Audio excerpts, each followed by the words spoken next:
सर्वात पहिले शेंगांची सालं काढून घ्यायची आहे आणि त्याला बारीक पीसमध्ये कट करायचं आहे। तो पीस तुम्ही लहान मोठा ठेवू शकता।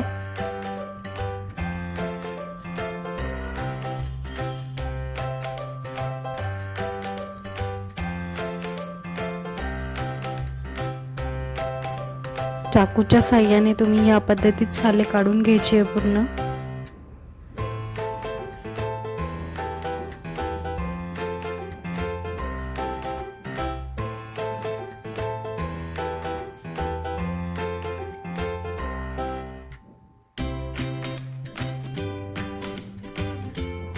त्यानंतर गॅसवर मी एक कढाई ठेवली आहे, त्याच्यामध्ये थोडंसं तेल टाकायचं आहे।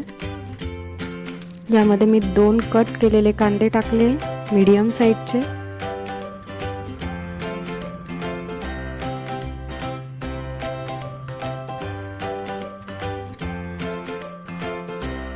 गॅस मंद आचेवर ठेवायचा आहे आणि कांद्याला सतत हलवत राहायचे आहे। कांद्याचा कलर बदलेपर्यंत त्याला हलवत राहायचे आहे। त्यानंतर मी पुन्हा तेल टाकलंय कढाईमध्ये। जिरे, मोहरी, हळद सर्व एकत्र मिक्स करून घ्यायचं।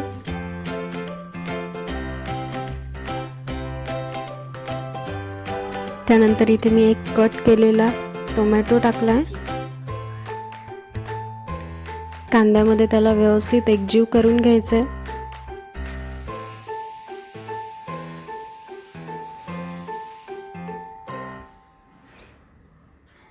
त्याला कंटिन्युअसली हलवत राहायचंय। इथे मी 1 चमचा लाल तिखटचा यूज केलाय। त्याला व्यवस्थित एकत्र मिक्स करून घ्यायचंय।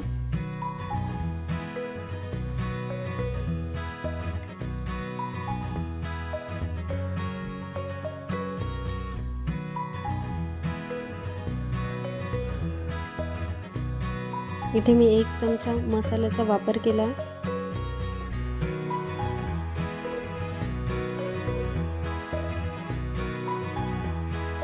हवं असल्यास ऑइल ॲड करायचं आहे।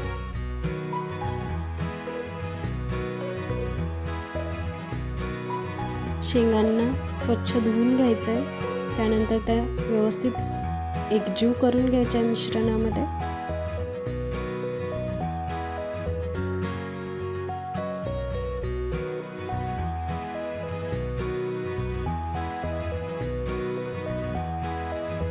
चवीपुरतं मीठ टाकायचं आहे।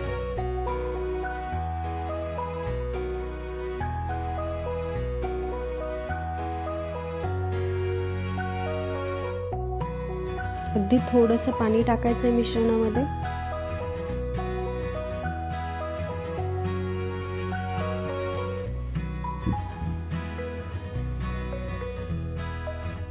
पंधरा मिनिटांसाठी झाकण ठेवून द्यायचं आहे।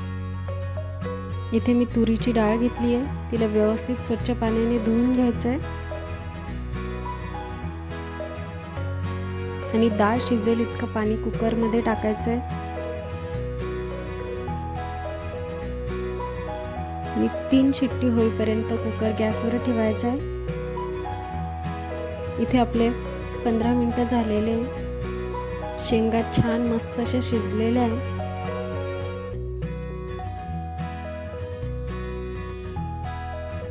त्यामध्ये आपण शिजलेली डाळ टाकायची आहे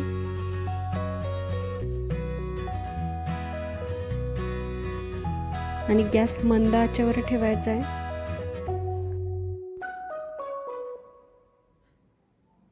पंधरा ते 20 मिनिटात भाजीला छान अशी उकळी येते आणि उकळी आल्यानंतर गॅस बंद करायचा आहे। इथे आपली शेवग्याच्या शेंगांची भाजी मस्त अशी तयार झाली आहे।